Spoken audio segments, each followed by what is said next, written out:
Good morning, true crime friends. Happy Wednesday. This is a back to work Wednesday. My vacation is over after a couple of weeks of just like laying around the house and being on a cruise and not having a schedule at all. Today, I have to sit up like a grown-up. I have to put on a real foundation garment and I have to log into work and act like I know what I'm doing. I wonder if I remember how to do my job. I guess we will find out. But enough about that. It is another true crime day. So listen, our regular case is still on pause. Oh, but I have true crime stories and I am a promise keeper. Remember when not like the other kind of promise keeper. Remember that like back in the day, there was like that religious group called Promise Keepers. I'm not one of them. But the promise I'm going to keep for you is I'm going to tell you my other true crime story. I actually have two more, but one of them is a little sensitive, so I'm going to keep that one off the table. But the one that I can tell you is about me and terrorism and the FBI and the President of the United States. So this is what happened. Why is there something in my eye this morning? Ooh, this is going to be a rough day if it starts off with an eyelash in my eye. So look, back in 2001, I minded my own business like I am wont to do. And I was like, this job sucks. I need to go on a job interview and find a new job. So I was working in Midtown Manhattan, take my little self right downtown. And I was like sitting in this little office before office hours because, I wasn't trying to mess up that job that sucked. But, I was looking for something else. So I was like, okay, I'm going to sit here with my hands folded in my little briefcase and my business cards in my lap. And a lady comes out and she was like, they say something is going on across the street. And I was like, okay, that's good. TikTok lady, I need to get this interview over and then get back to my regular job up in Midtown. I was at 150 Broadway. If you have a map, look up where 150 Broadway is or was. No, it's still there. So anyway, so then a couple of planes ran into a couple of towers and like the world went crazy, right? But that is not the terrorist attack I'm talking about. So I'm downtown and like the world goes crazy. And I was like, oh Lord. And I'm looking up bodies, whatever. The whole situation was a mess. There was fire. People were panicked. But want to know the inside scoop? Immediately on 9/11, like the instant that it happened, you would think people would be running the other direction screaming. That is not what happened. Back in 2001, you didn't have like a phone on your camera necessarily. So people were storming the news booths to get those cardboard disposable cameras so they could take pictures. I was like, yo, I'm going to be in therapy forever if I stay down here. So I jumped on a subway and got my butt back up Midtown. That was before the subway shut down. And so I got to Midtown and then I read on the Fox News. I worked in the Fox News building back in the day. So I didn't work for Fox News. I just worked in that building. So there was like a crawl, the words that go across, and it was explaining what was happening. And I was like, oh, child, So work is probably canceled for today. And at the time I was living in Harlem, I was like, I'm going to go uptown because they're not trying to blow up the black people. So bye, y'all. And I happened to get a taxi. Can you imagine on that day when the world had gone crazy? Here I am sitting in a taxi like, yeah, my mom. Okay, I'm going to sit here in my taxi, get to my building. Thank you, Mr. Taxi Man. Hope you stay alive. And I'm going with my life. So the whole world shut down and I sat in my house with my child and I was like, oh, the news is too depressing. We just gonna watch Cartoon Network and Food TV. So that's what we did for a week. And I was like, look at me dodging a terrorist attack. This is good. Okay, I must be living right. Despite the fact that I have a child and I'm not married and I'm just out here doing my thing. Oh, Betty White, is that you? Beyonce, somebody is looking out for me because everything is going good. And then a couple of weeks later, October 21st to be exact. Maybe it was October 20th. Anyway, I think it was October 21st. Get this phone call early in the morning. Ring, ring. My sister was like, you have to go to DC. And I was like, why I gotta go to DC, child? I gotta go to work. I didn't get another job, but now like everybody at my job is being real nice and they might give us a retention bonus. So I'm not going nowhere. And she was like, there's been a death in the family, but you can't tell anybody. And I was like, why are you telling me then? It's early in the morning. Why are you calling me with this madness? And she was like, remember our uncle? This is my favorite aunt had married this man. And she was like, remember, I'm not using no names. Y'all can Google if you need to. She's like, remember favorite auntie? Her husband died, but nobody knows. And I was like, okay. And she was like, I was like, well, how come nobody knows? She's like, because it was a terrorist incident and they don't want the news to get out. But you have to get to DC to be at her side before the press of the world descends on her front door, because now she's in DC by herself. And I was like, what? So I called my boss. I was like, hey, I gotta talk to you. I'm gonna come in, but I'm not gonna stay for the day. I have to tell you something very sensitive that I can't tell you over the phone. He thought I was quitting, cause he knew I was disgruntled. But I went in his office. I went to work, closed his office door, and I was like, look, boss, this is what's happening. My uncle has died. The word is gonna come out. The press is gonna storm my aunt's house, and so I gotta go. And he was like, oh my God, this is crazy. But knowing me, he was like, this would happen to you. Nobody else would this happen to. This would happen to you. So he was like, this is what I'm going to do for you. Take as much time off as you need, paid. I was like, oh, I really like this job all of a sudden. And then he was like, and take this cell phone, because I didn't have a cell phone. Did I have a cell phone? I don't remember. They paid for my job, paid for my plane ticket and my car service and everything. They set me up. So I flew to DC.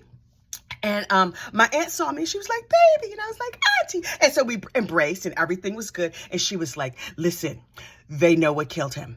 It was anthrax. And I was like, what? Okay. So how exactly did this happen? And so she was like, okay, first we have to talk to these nice FBI agents who were standing here. And I was like, say what now? So the two very nice FBI agents that look like Sculler and Molly and Sculder. Remember those two people from the X-Files? That's what these two FBI agents look like. Scully and Mulder. Something like that. I don't remember their names. Anyway, so the FBI agents were like, your husband was an American hero. She was like, no, he was not. He was just a regular man who went to work and did his job. And now y'all have killed him. And they were like, we're very sorry. The thanks of the American people. You have the thanks of a grateful nation. And she was like, y'all was delinquent. And so I was like, okay, I'm standing here holding my 3-year-old's hand. And I was like, so what is this? What are we going to do? So I was like, and what's the deal with the truck? They had a big giant truck that looked exactly like a fire engine, only it was painted white. And I was like, I have never seen a white fire engine. And it had words, but for the life of me, I cannot remember the words that were on the side of this truck. So I see these dudes in Smurf suits, the head to toe Tyveks, faces covered, masks, entire body covered. And they have a big giant red bag. It kind of looked like a cat in a bag to me. And so they're holding up this bag and they're rinsing off the outside of the bag with something, and they're rinsing off the dudes, and the dudes are turning their suits inside out and putting them in a different red bag, and they're rinsing off those bags. And then they were like, okay, you could go back in the house. I was like, wait, for you, Mr. Government Man, to send your people in the house, y'all had all these suits and whatever. You want me to take my child back in the house? And they were like, yeah, it's fine. Sure, it's fine. And I was like, this does not seem safe. And so I was like, so what if we find like a foreign substance in the house? Also, how did anthrax get in the house? And my auntie was like, oh, because Uncle works down at the post office, at the Brentwood post office. And, somebody sent poison. Well, now we know who, because there's a Netflix documentary. Some disgruntled scientist sent poison to Senator Tom Daschle, and when sent anthrax to Tom Daschle's office. That letter was processed at the Brentwood post office, and so there was no anthrax poisoning at the Capitol at Daschle's office, but somehow anthrax got loose in the post office, and there are thousands and thousands of employees that work at this big giant postal processing center. And so the government shut down where like all the government officials were, but they didn't shut down the post office for like 10 days. So for 10 days, that facility ran. They didn't give people masks. They just gave everybody like a flyer that was like, hey, you might have been exposed to anthrax. So sorry about it, but we checked the building and we think it's okay. Don't worry about it. Keep working. Keep working, little worker bees. We're going to protect the government officials. And so then postal workers started getting sick, and they were like, maybe we should shut down the post office too. And so they shut down the post office, but not before 2 postal workers died. And so then the government was like, we are so very sorry about that. Is there anything we could do to make it up for you? Would you like some extra vacation days? Oh, you're not here anymore, so you can't use vacation days.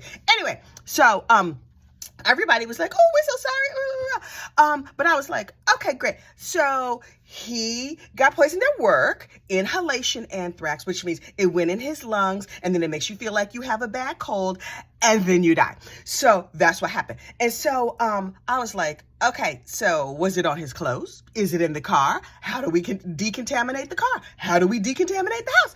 And they were just like, yeah, we don't know. We don't know. I was like, wait. I saw on the news where they said that if you suspect anything, you should call the CDC, and that the government has it fully under control. And they were like, yeah, we do, only not us FBI agents. You're going to have to talk to the CDC. I was like, okay, do you have their number? They were like, do you have the yellow pages? Because remember, this was 2001. And I was like, I'm going to need you to give me the phone number. And my aunt was like, yeah, give her the phone number. Because, listen, I am a very nice suburban mom. But if you make me mad, child, that's not going to go good for you. So I go, and the nice FBI agents looked it up. They gave me the number. We go back in the house, fearing for our lives, because I was like, we should probably be in some of them white suits, but we don't have none, so we just go get some dinner and go on to bed. So I was like, hey, put my baby to bed, everything, check the bed, make sure there was no white powder, nothing in there. Actually, anthrax is brown, but whatever. So I was like, hey, CDC, how y'all doing? Listen, I know it's the middle of the night, but I have questions. How do we check the anthrax? How do we decontaminate? And the CDC lady was like, transfer. Child got transferred like 25, 35 times, so many times. Finally, the official that got on the phone from the CDC said, yeah, no, it's fine. The American public is safe and no one dies from that. And I was like, sir, my uncle died this morning and the world does not know yet, but you will see on the news that 2 people from the Brentwood post office have died, and you telling me you don't know how to decontaminate? And they were like, yeah, you should call the FBI. And I was like, the FBI is the one who gave me your phone number.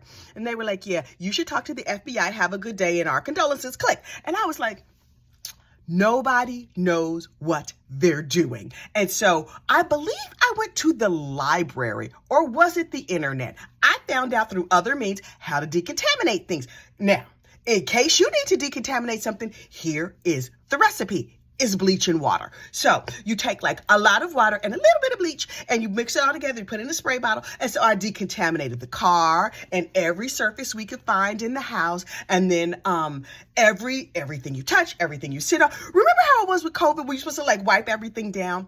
It was like that, only with anthrax, and you would die immediately. So anyway, we decontaminated to the best of our ability, and then we sat and waited, and then the president called. Well, actually, the post office sent over a PR lady, but she was new. Hey, Francis, girl, how you doing? So she was new, and child, I was handling business. I was fielding phone calls, and then the next morning we got up, and the media from around the world descended on my aunt's house. Bless her heart. And so she was like, I'm not talking to those people. I don't understand what's going on.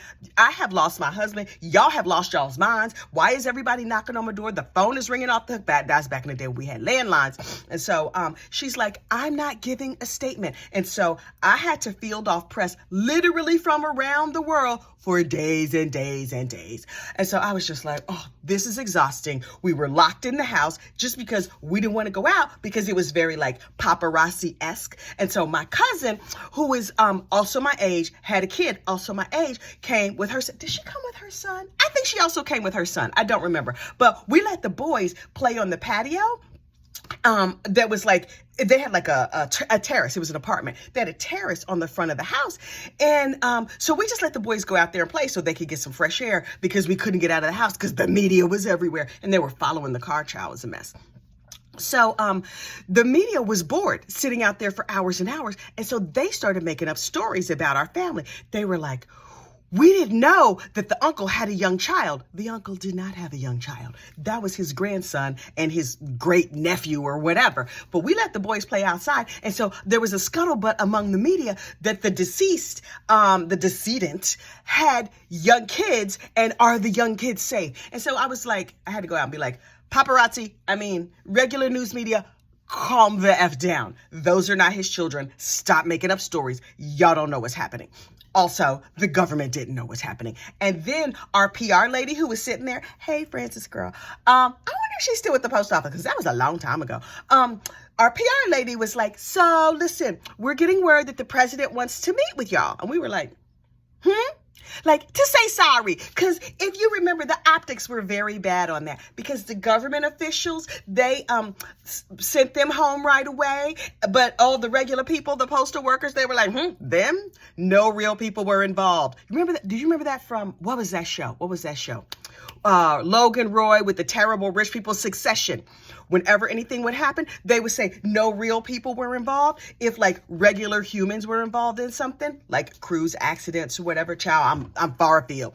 Anyway, the way the government looked at it was because regular people, postal workers, no regular people were involved. And so we were like, okay, so we are regular people with regular lives. We just over here trying to pay our taxes and do the right things. And something goes horribly awry and y'all not protecting us. What is happening?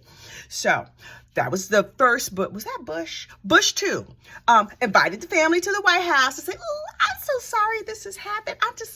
If you would be so willing to forgive us, that would be great. And so I don't know if my aunt forgave them or not.